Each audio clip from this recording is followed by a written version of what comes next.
This is probably one of the most common questions, whether it's your first time in New York or you have a long layover. You want to know how to get from JFK to Manhattan as quickly and easily as possible, and how to make the best out of your limited time. Well, my friend, the search is over. I know New York can be scary, it's like a maze, but no worries, I got you. I'm gonna take you with me and show you once and for all, step by step, how to do it. But first, follow me to the planning map. So, we have two goals here. One, to get from JFK to the city as fast as possible. Two, once we're in the city, to hit as many spots as possible in the shortest time.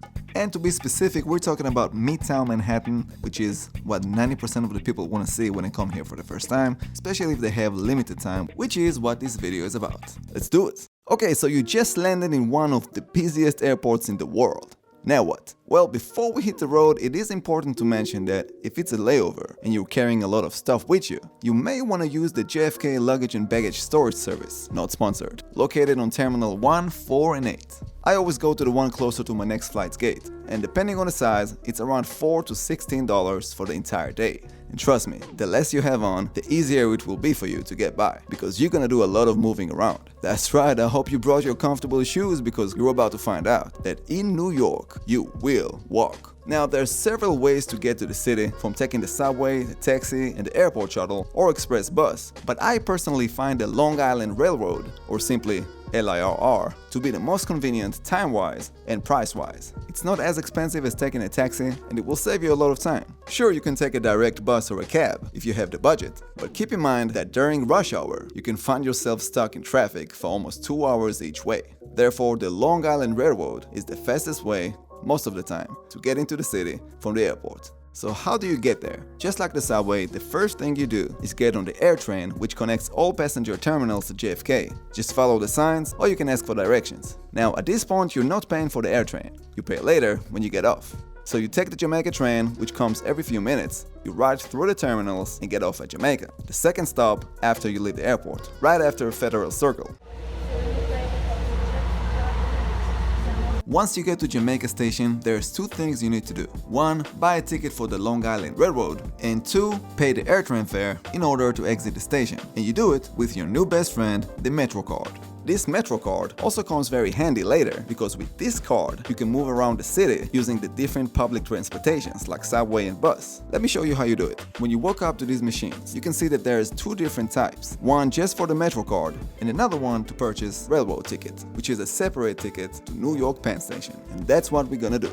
When you get a Metro card and you're planning on using public transportation when you get to the city, in addition to the $8 AirTrain fare, you can choose single ride, unlimited, depending on how long you're going to stay and how many times you're gonna use it. So planning in advance is key. You can check the fares on the MTA website to save time and money, so you know what to choose in advance, and also you don't want to hold the line. And yes, there is a line. Welcome to New York. And bam! You are now a proud owner of a Metro card. Look at you, just landed and you're already halfway of becoming a New Yorker. Keep in mind, a new Metro cards cost $1, so don't throw it away. It is refillable, like a popcorn bucket, but you can't eat it. I mean, you can try. As for the railroad tickets, you choose Jamaica to Penn Station, and as of 2022, the prices for one way is $10.75 during peak hours and $7.75 for off-peak.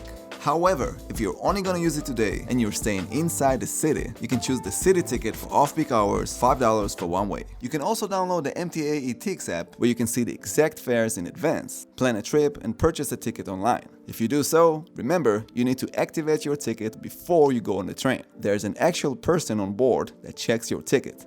Do not buy your ticket on board, because it will cost you more. That's just the way it is. So get your ticket in advance. The train comes about every 10 to 20 minutes, and it's around a 20 to 25 minutes ride. So now that we're inside the Long Island Railroad, here's a few advantages and why I prefer this over the subway. First, usually it's not as packed, so you can actually sit. And you have plenty of room for your luggages, if you have any. Second, there's a restroom. And third, look at this view. Once you get to Penn Station, congratulations, you are officially in the city and in the busiest terminal in America. From here you can catch a train or a taxi or walk to your destination, and really to any part of Manhattan. It really depends where you need to go, but for the sake of this video, I'll take you to Times Square, just because I'm guessing that's where most of you want to go, especially if it's your first time in New York. And believe it or not, it's only a 10 minutes walk from here. You simply exit Penn Station, say hi to the Empire State Building, go up 7th Avenue, Wait, what? And voila! We're in Times Square in 55 minutes.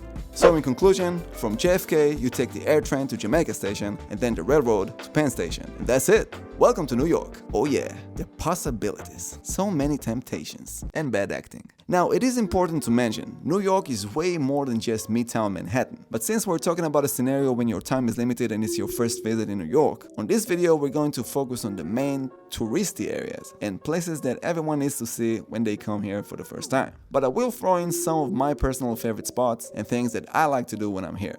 Starting with the obvious. You guessed it, Times Square. The most recognized spot to check off your list. This is the first stop for every first-timer. Some may even argue that in theory, if you only had a minute in New York, one picture in Times Square is all you need as a proof that you've been here.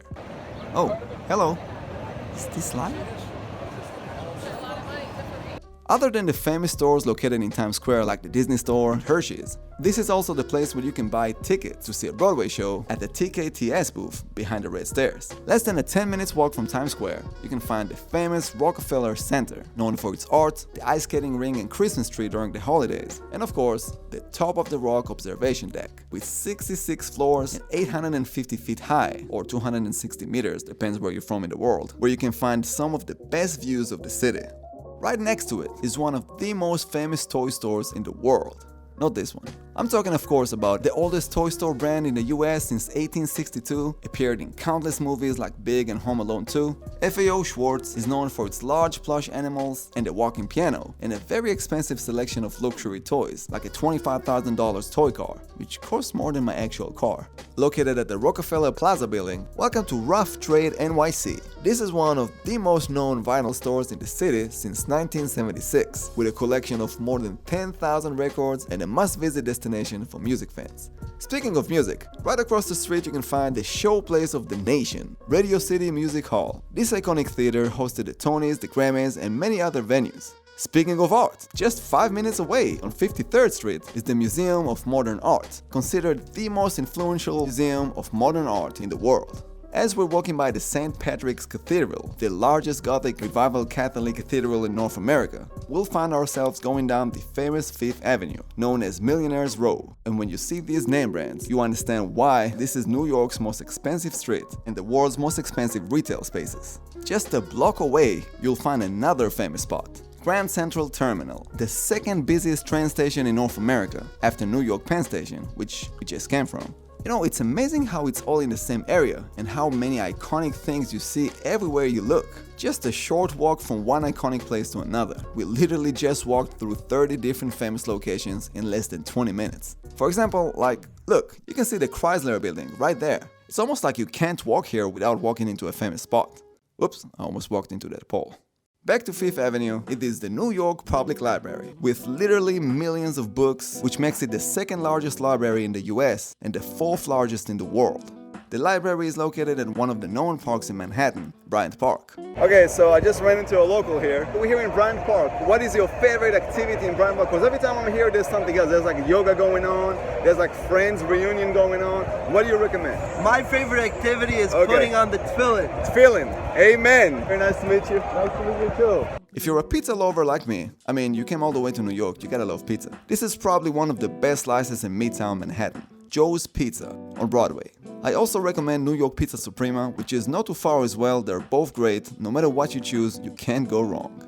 Alright, after a legendary slice, it's time for a legendary structure. As we're walking down Broadway, you can already see it in the distance. The Empire State Building, one of the most famous buildings of all time and a true American culture icon. With 102 floors, 1,454 feet high, King Kong got nothing on it.